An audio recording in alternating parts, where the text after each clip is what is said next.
Hello friends, ഞാൻ doctor Rajesh Kumar. Bakery ഭക്ഷണം കഴിക്കാൻ ഇഷ്ടപ്പെടാത്ത മലയാളികളുണ്ടാവുമോ അല്ലേ? അതുകൊണ്ട് തന്നെയല്ലേ നമ്മുടെ നാട്ടിൽ കൂണായിട്ട് ഓരോ ജംഗ്ഷനിലുമുണ്ട് 3-4 ബേക്കറികൾ.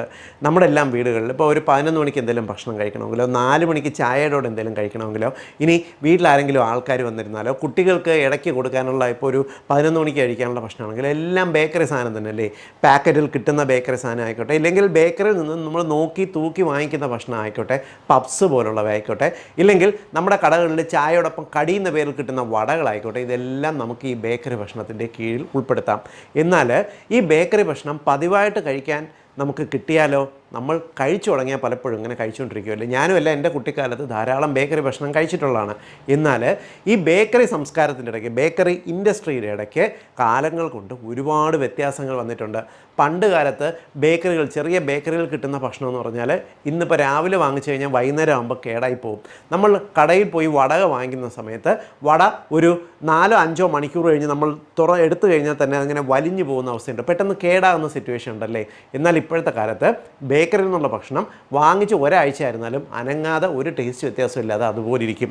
ഈ രീതിക്ക് ബേക്കറി വ്യവസായത്തിൽ വന്നിട്ടുള്ള വ്യത്യാസം മനുഷ്യ ശരീരത്തിലും പ്രകടമായിട്ടുള്ള വ്യത്യാസങ്ങൾ വരുത്തിയിട്ടുണ്ട്. ഇതിനകത്തുള്ള അപകടം എന്തെന്ന് പറഞ്ഞാൽ നമ്മുടെ നാട്ടിലുള്ള കൊച്ചു കുട്ടികൾക്ക് വരെ ഈ ഭക്ഷണമാണ് ഇപ്പോഴേ ചെറുതിലേ കൊടുത്തു തുടങ്ങുന്നത്. അതിപ്പോൾ പാക്കറ്റിൽ കിട്ടുന്ന ബിസ്ക്കറ്റ് ആയിക്കോട്ടെ, ഇല്ലെങ്കിൽ ബേക്കറിയിൽ നിന്നും വാങ്ങുന്ന വറപൊരി സാധനങ്ങളായിക്കോട്ടെ, ഇതെല്ലാം ഈ കാറ്റഗറിയിൽ അപകടകരമാണ്. നമ്മൾ കഴിക്കുന്ന ബേക്കറി സാധനങ്ങൾ ചെറുതായിട്ട്, ഇപ്പോൾ നമ്മൾ വല്ലപ്പോഴും അല്പം കഴിച്ചു കഴിഞ്ഞാൽ നമ്മുടെ ശരീരത്തിൽ, നമ്മുടെ പ്രതിരോധ കോശങ്ങൾക്ക് നമ്മുടെ ശരീരത്തിൽ ഫ്രീ റാഡിക്കലുകൾ ഫോം ചെയ്യാതെ ഇതിനെ നമുക്ക് മാറ്റിക്കൊണ്ടുപോകാൻ പറ്റും. എന്നാൽ പതിവായിട്ട് ഇത്തരത്തിലുള്ള ബേക്കറി സാധനം കഴിക്കുന്നവരാണെങ്കിൽ ഇത് നമ്മുടെ ശരീരത്തിൽ ഓരോ അവയവങ്ങളിലും വ്യക്തമായിട്ടുള്ള മാറ്റം വരുത്തുന്നുണ്ട്. ഏറ്റവും അപകടകരമായിട്ടുള്ള മാറ്റം ഈ ബേക്കറി ഭക്ഷണങ്ങൾ ഉണ്ടാക്കുന്നത് നമ്മുടെ രക്തക്കുഴലിനകത്താണ്. ഈ ബേക്കറി ഭക്ഷണങ്ങൾ എന്തുകൊണ്ട് ഇത്തരത്തിൽ രക്തക്കുഴലിനകത്ത് മാറ്റങ്ങൾ വരുന്നതെന്ന് ചോദിച്ചാൽ അതിനകത്തൊരു 3-4 ഘടകങ്ങളുണ്ട്. ഈ ഘടകങ്ങളാണ് ഏറ്റവും അപകടകരം. ഒന്നാമത്തെ ഘടകം എന്ന് പറയുന്നത് ട്രാൻസ് ഫാറ്റാണ്. നമ്മൾ കഴിഞ്ഞ കുറേ വർഷങ്ങളായിട്ട് ഈ ട്രാൻസ് ഫാറ്റ് എന്ന് പറയുന്ന പേര് കേൾക്കുന്നുണ്ട്.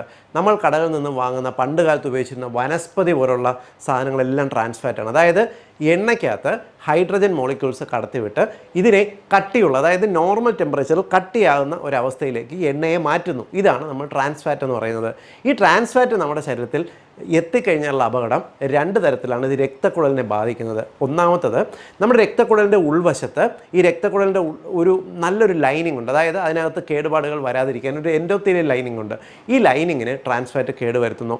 രണ്ടാമത്തെ അപകടം, ഈ ട്രാൻസ് ഫാറ്റ് നമ്മുടെ രക്തത്തിനകത്തുള്ള ചീത്ത കൊളസ്ട്രോൾ ആയിട്ടുള്ള LDL കുത്തനെ വർദ്ധിപ്പിച്ച് ഗുഡ് കൊളസ്ട്രോൾ ആയിട്ടുള്ള HDL കുറയ്ക്കുന്നു. ഇത് കൊച്ചു കുട്ടികൾ പോലും സംഭവിക്കും. പണ്ട് കാലത്ത് ഒരു ഹാർട്ട് അറ്റാക്ക് വരുന്ന പ്രായം എന്ന് പറയുന്നത് 50 വയസ്സിന് മുകളിലായിരുന്നു. ക്രമേണ ഇത് 40 വയസ്സുകളിലായി. ഇപ്പോൾ ഇതാ 30 വയസ്സുള്ള ചെറുപ്പക്കാർക്ക് ഹാർട്ട് അറ്റാക്ക് എന്ന് പറഞ്ഞാൽ നമ്മൾ പേടിക്കത്തില്ല. കാരണം കോമൺ ആയിട്ട് കാണുന്നുണ്ട്.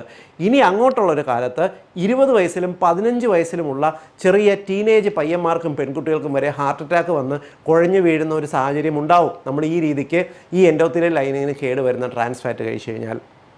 എന്തിനു വേണ്ടിയാണ് ബേക്കറി ഭക്ഷണത്തിനകത്ത് ട്രാൻസ് ഫാറ്റ് ഉപയോഗിക്കുന്നതെന്നറിയാമോ? പ്രധാനമായിട്ടും ഈ ഭക്ഷണത്തിൻ്റെ ഷെൽഫ് ലൈഫ് കൂട്ടാൻ, അതായത് കേടുകൂടാതെ ഇരിക്കുന്നതിന് വേണ്ടി.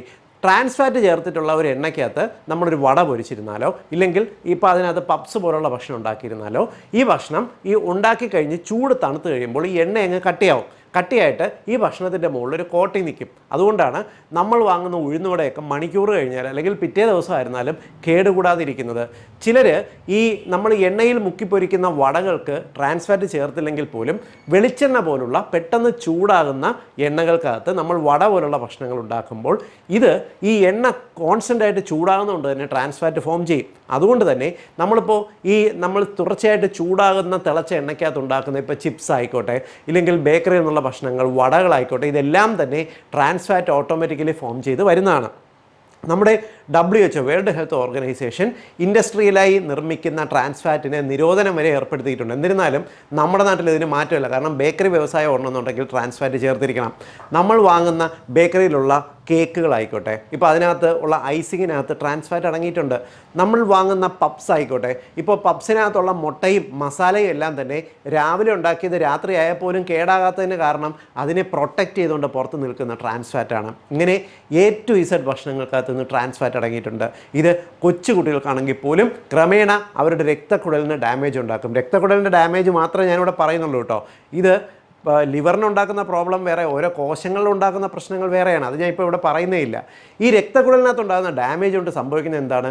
ക്രമേണ ഹാർട്ടിനകത്തും തലച്ചോറിനകത്തും ബ്ലോക്ക് ഡെവലപ്പ് ചെയ്യും. ഒരുപക്ഷേ 15 വയസ്സുള്ളൊരു കുട്ടി വരെ ഹാർട്ട് അറ്റാക്ക് വരുന്ന ഒരു സാഹചര്യം ഒരുപക്ഷേ ഒരു 10-15 വർഷം കഴിയുമ്പോൾ വളരെ കോമൺ ആയിട്ടുണ്ടാകുന്ന സാഹചര്യം വരെ. അതിന് കാരണം ട്രാൻസ് ഫാറ്റാണ്. ഇനി ഇതിനകത്തുള്ള രണ്ടാമത്തെ അപകടം എന്ന് പറയുന്നത് എല്ലാവർക്കും അറിയാവുന്നതാണ് മൈദ. അപ്പോൾ മൈദ അപകടമാണോ എന്ന് ചോദിച്ചാൽ നമുക്കത് കൂടുതൽ ഫൈബറുകൾ, നാരുകൾ ചേർത്ത് കഴിച്ചു കഴിഞ്ഞാൽ വലിയ പ്രശ്നമില്ല. അതുകൊണ്ടാണ് മൈദ കൊണ്ടുള്ള ഭക്ഷണം ഉണ്ടാക്കുമ്പോൾ അതിനകത്ത് കുറച്ച് സാലഡും കൂടെ ചേർത്ത് കഴിക്കാൻ പറയുന്നത്. എന്നാൽ ബേക്കറിയിൽ നിന്നും വാങ്ങുന്ന ഏതൊരു ഭക്ഷണത്തിനകത്തും മൈദ അടങ്ങിയിട്ടുണ്ട്. ഇത് കഴിക്കുമ്പോൾ ആരെങ്കിലും നാരുകൾ, ഫൈബറുകൾ, സാലഡുകൾ കഴിക്കാറുണ്ടോ? ഇല്ല. മൈദ ചേർത്തിട്ടുള്ള ഭക്ഷണങ്ങൾ നമ്മൾ ഇത്തരത്തിൽ കോമ്പിനേഷനിൽ വല്ലപ്പോഴും കഴിച്ചാൽ കുഴപ്പമില്ല. പതിവായിട്ട് നമ്മളിങ്ങനെ കഴിക്കുന്ന സമയത്ത് ഇത് നമ്മുടെ രക്തക്കുഴലിനകത്ത് ട്രാൻസ്ഫാറ്റ് ഉണ്ടാക്കുന്ന പോലെ ഒരു ഇൻഫ്ലമേഷൻ, ക്രോണിക് ഇൻഫ്ലമേഷൻ ക്രിയേറ്റ് ചെയ്യും. ഇത് രക്തക്കുഴലിനകത്ത് ഫ്രീ റാഡിക്കലുകൾ കൂടുതൽ അടിഞ്ഞുകൂടുന്നതിന് കാരണമാകും. ക്രമേണ രക്തക്കുഴലിൻ്റെ ലൈനിങ് പോവുകയും ഇതിനകത്ത് കൂടുതലായിട്ട് കൊഴുപ്പ് വന്ന് അടിഞ്ഞുകൂടാൻ കാരണമാകുകയും ചെയ്യും. ഇങ്ങനെ ഇത് ഹാർട്ട് അറ്റാക്കും ബ്ലോക്കും ക്രിയേറ്റ് ചെയ്യും. ഇനി ഈ കോമ്പിനേഷനുള്ള മൂന്നാമത്തെ അപകടമാണ് മധുരം എന്ന് പറയുന്നത് പ്രധാനമായിട്ട് പഞ്ചസാര നിങ്ങൾക്കറിയാമല്ലോ. സാധാരണ നമ്മളൊരു ചായ ഇടുന്ന സമയത്ത് 1/2 ടീസ്പൂണോ 1 ടീസ്പൂണോ ആണെങ്കിൽ ഓക്കെ, കാരണം 4 മുതൽ 5 ഗ്രാം വരെ ഉണ്ട്.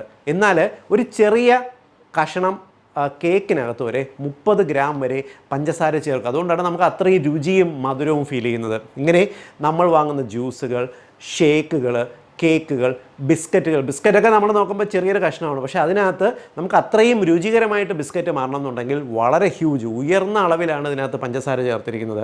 ഇത് നേരിട്ട് നമ്മുടെ ശരീരത്തിനകത്ത് ഒരു ക്രോണിക് ഇൻഫ്ലമേഷൻ ഉണ്ടാക്കും. രക്തക്കുഴലിനകത്ത് ഈ കോമ്പിനേഷൻ ഉണ്ടാക്കുന്ന അപകടം, അതായത് നമുക്ക് ഈ മൈദയുടെയും പഞ്ചസാരയുടെയും ട്രാൻസ്ഫാറ്റിൻ്റെയും കോമ്പിനേഷൻ ഉണ്ടാക്കുന്ന അപകടം എന്ന് പറയുന്നത് ചെറുതല്ല. അതുകൊണ്ടാണ് ബിസ്ക്കറ്റാണ് നിങ്ങളുടെ കുട്ടികൾക്ക് വാങ്ങി നൽകാൻ സാധിക്കുന്ന ഏറ്റവും വലിയ വിഷം ഇന്ന് അവൈലബിൾ എന്ന് പറയുന്നത്. കഴിയുന്നത്ര ഈ പഞ്ചസാര ചേർത്തുള്ള സാധനങ്ങൾ കുറയ്ക്കുക. കൊടുക്കേണ്ടതെന്നല്ല കേട്ടോ, വല്ലപ്പോഴും അല്പം കഴിച്ചാൽ കുഴപ്പമില്ല. എന്നാൽ ഒരു കുട്ടിക്ക് ബിസ്ക്കറ്റ് ഇഷ്ടമാണെന്ന് കരുതി ഒരു ഫുൾ പാക്കറ്റ് ബിസ്ക്കറ്റ് വാങ്ങി നൽകുന്നവർ ഒരിക്കലും ഇതിൻ്റെ അപകടം അറിയുന്നില്ല.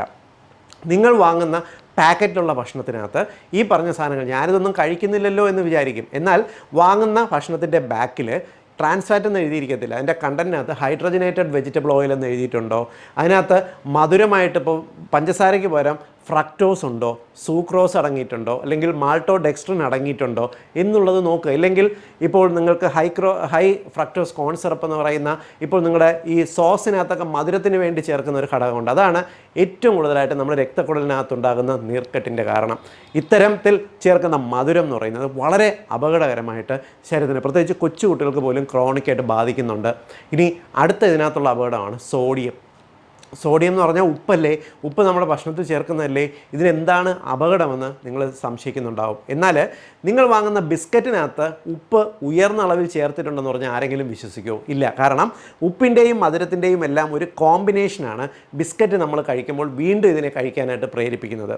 അതേപോലെ തന്നെയാണ് കേക്കിനകത്ത്, ഈവൻ എന്തിന് നമ്മുടെ ബേക്കറിയിൽ നിന്ന് വാങ്ങുന്ന ബ്രെഡില്ലേ, ബ്രെഡിനകത്ത് വരെ ഉയർന്ന അളവിൽ സോഡിയം അടങ്ങിയിട്ടുണ്ട്. അതിൻ്റെ ബാക്കിൽ നിങ്ങൾ വായിച്ചു നോക്കിയാൽ മതി.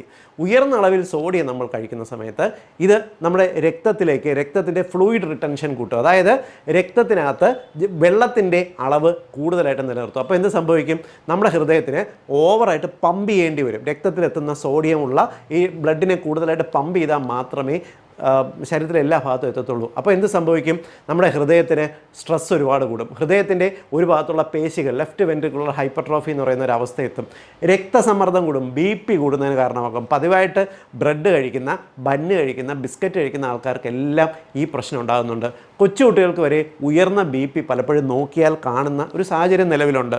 ഇങ്ങനെ ബേക്കറികളിൽ നമ്മൾ സോഡിയം ഉപ്പായിട്ട് മാത്രമല്ല ഉപയോഗിക്കുന്നത് കേട്ടോ, സോഡാപ്പൊടി അവർ ഉപയോഗിക്കുന്നുണ്ട്, ബേക്കിംഗ് പൗഡർ ഉപയോഗിക്കുന്നുണ്ട്, അജിനോമോട്ടോ, മോണോസോഡിയം ഗ്ലൂട്ടാമേറ്റ് ഉപയോഗിക്കുന്നുണ്ട്. ഇതിനകത്തെല്ലാം വളരെ ഉയർന്ന അളവിൽ സോഡിയം അടങ്ങിയിട്ടുണ്ട്. ഇത് ഒരു തരത്തില്ലെങ്കിൽ മറ്റൊരു തരത്തിൽ നമ്മുടെ രക്തക്കുഴലിന് ഡാമേജ് ഉണ്ടായിക്കൊണ്ടിരിക്കും. ഇത് പ്രോബ്ലം വേറൊന്നുമല്ല, ഒരു 50 വയസ്സ് കഴിഞ്ഞിട്ടുള്ള ഒരാൾക്ക് ഉയർന്ന അളവിൽ സോഡിയം എത്തുന്നു, രക്തക്കുഴൽ ഡാമേജ് എന്ന് പറഞ്ഞാൽ പിന്നെ അതിനുശേഷമുള്ള അവരുടെ ഒരു ജീവിതം, ലൈഫ് സ്റ്റൈൽ എത്ര വർഷത്തോളം ഉണ്ടെന്ന് നമുക്കിവിടെ കാൽക്കുലേറ്റ് ചെയ്ത് ഓക്കെ കുഴപ്പമില്ല എന്ന് പറയാം. പ്രായം ചെന്നിട്ടാണല്ലോ. 10 വയസ്സുള്ള കുട്ടിക്കാണ് ഈ സോഡിയം ഉയർന്ന അളവിൽ ചെന്നാൽ 15 വയസ്സാകുമ്പോഴത്തേക്കും അവന് അല്ലെങ്കിൽ ആ പെൺകുട്ടിക്ക് എന്തുമാത്രം ശരീരത്തിൽ രക്തക്കുഴലിനകത്ത് ഡാമേജ് ഉണ്ടാവും. 20 വയസ്സാകുമ്പോൾ ഈ കുട്ടിയെ കാത്തിരിക്കുന്നത് എത്ര വലിയ രക്തക്കുഴലിൽ വരുന്ന രോഗമായിരിക്കും, നിങ്ങളൊന്ന് ചിന്തിച്ച് നോക്കിയേ. ഇതാണ് ഈ പറഞ്ഞ കോമ്പിനേഷൻ. ബേക്കറി ഭക്ഷണങ്ങൾ കഴിച്ചു കഴിഞ്ഞാൽ രക്തക്കുഴലിനകത്ത് സംഭവിക്കുന്ന ഗുരുതരമായിട്ടുള്ള സൈഡ് എഫക്റ്റുകൾ. ഇവിടെ കൊണ്ട് മാത്രം തീരുന്നില്ല. ഒരു ഭക്ഷണത്തിനകത്ത് കേടുകൂടാതെ പാക്കറ്റിൽ വരുന്ന സൂക്ഷിക്കണം എന്നുണ്ടെങ്കിൽ അതിനകത്ത് പ്രിസർവേറ്റീവ്സ് ഉണ്ട്. ഓരോ ബിസ്ക്കറ്റിനും അല്ലെങ്കിൽ ഓരോ ബേക്കറി സാധനത്തിനും അതിൻ്റേതായിട്ടുള്ള കളറുകളുണ്ട്, അതിൻ്റേതായിട്ടുള്ള മണമുണ്ട്. ഇതിനെല്ലാം ഓരോ വസ്തുക്കൾ ഇതിനകത്ത് ആഡ് ഓൺ ചെയ്തുകൊണ്ടിരിക്കുന്നുണ്ട്. പ്രിസർവേറ്റീവ്സ് ഉണ്ട്, ആഡഡ് കളേഴ്സ് ഉണ്ട്. ഇവയെല്ലാം ചേർത്തിട്ടുള്ള ഒരു കെമിക്കൽ കോക്ടെയിലാണ് നിങ്ങൾ ഈ ബേക്കറിയിൽ നിന്നും വാങ്ങിക്കഴിക്കുന്നത്. രുചിയുണ്ടാകും, കാരണം നാവിൽ ഇത് എത്തുന്ന സമയത്ത് നമ്മുടെ തലച്ചോറിനകത്ത് രുചി മുകുളങ്ങളെ കൃത്യമായി സ്റ്റിമുലേറ്റ് ചെയ്യുക എന്ന തരത്തിലാണ് ബേക്കറി വ്യവസായം ഓടുന്നത്. അതുകൊണ്ടാണ് നമ്മുടെയൊക്കെ കുട്ടിക്കാലത്ത് നമ്മൾ കഴിച്ചിരുന്ന പോലെ അല്ലാതെ ഇപ്പോൾ ഭീകരമായിട്ട് ഈ ബേക്കറി വ്യവസായം വളർന്നിരിക്കുന്നത്. ഇത്തരത്തിലുള്ള കോമ്പിനേഷൻസ് നമ്മുടെ ശരീരത്തിൽ, പ്രത്യേകിച്ച് കുട്ടികളുടെ ശരീരത്തിൽ ഉൾപ്പെടെ ചെന്ന് തുടങ്ങിയാൽ എന്തൊക്കെ സൈഡ് എഫക്റ്റ് ഒരു 10 വർഷം കഴിഞ്ഞ് ഉണ്ടാവുമെന്ന് ഇപ്പോൾ പറയാൻ സാധിക്കില്ല. അതുകൊണ്ട് തന്നെ ബേക്കറി ഭക്ഷണങ്ങൾ കൊടുക്കേ വേണ്ടെന്നല്ല കേട്ടോ, കൊടുക്കാം വല്ലപ്പോഴും. ഇപ്പോൾ കുട്ടികൾക്ക് ബിസ്ക്കറ്റ് ആഗ്രഹമുണ്ടെങ്കിൽ ഒരു പാക്കറ്റിൽ നിന്ന് ഒരെണ്ണം കൊടുക്കുക, അവരുടെ ആഗ്രഹത്തിന് വേണ്ടി കൊടുക്കുക. എന്നിട്ട് കൂടാതെ അവർക്ക് നട്ട്സ് പോലുള്ള സാധനങ്ങളോ ഫ്രൂട്ട്സ് പോലുള്ള സാധനങ്ങളോ കൂടുതലായിട്ട് വാങ്ങിച്ച് നൽകുക. കുട്ടികൾ ഇതൊക്കെ കഴിച്ച് ശീലിക്കട്ടെ. ആദ്യമൊക്കെ കുട്ടികൾ എതിർക്കും, ഭയങ്കരമായിട്ട് അവർ തിരിച്ച് റിയാക്ട് ചെയ്യും. പക്ഷേ ഗ്രാജ്വലി അവരിത് ശീലിപ്പിച്ച് കഴിഞ്ഞാൽ ഒരുപക്ഷെ വരും കാലത്ത് അവരെ ഫേസ് ചെയ്യാൻ പോകുന്ന വലിയ വലിയ രോഗങ്ങൾ ഒഴിവാക്കാനായിട്ട് സാധിക്കും. എന്തുകൊണ്ട് കുട്ടികളെന്ന് പറഞ്ഞാൽ അടുത്ത തലമുറയാണ് നശിച്ചു പോകുന്നതിൽ നിന്നും നമ്മൾ ചെറുക്കേണ്ടത്. മുതിർന്നവർക്ക് ഒരു പരിധിവരെ ഈ കാര്യങ്ങൾ അറിയാം, കുട്ടികൾക്ക് ഈ കാര്യങ്ങൾ അറിയില്ല. നിങ്ങൾ വാങ്ങിച്ചു കൊടുക്കുന്ന ഭക്ഷണമാണ് രുചികരമായിട്ട് അവർ കഴിക്കുന്നതും ക്രമേണ ഇതിന് അടിമയാകുകയും പിന്നെ രോഗിയായിട്ട് മാറുകയും ചെയ്യുന്നത്. അതുകൊണ്ട് ദയവായിട്ട് നിങ്ങൾ ബേക്കറി സാധനങ്ങൾ വാങ്ങിക്കുന്നതിന് മുമ്പ് ഇനിയെങ്കിലും 2 വട്ടം ഒന്ന് ചിന്തിക്കാനായിട്ട് നോക്കുക. ഈ ഇൻഫർമേഷൻ എല്ലാ മലയാളികളുടെ അറിവിലേക്കായിട്ടൊന്ന് ഷെയർ ചെയ്യുക. കാരണം നമ്മുടെ അടുത്ത തലമുറയെങ്കിലും വലിയ വലിയ രോഗങ്ങൾ വരാതെ രക്ഷപ്പെടണമെന്ന് ആഗ്രഹമുണ്ട്. വീണ്ടും മറ്റൊരവസരത്തിൽ മറ്റൊരു വിഷയമായി കണ്ടുമുട്ടാം. ബൈ.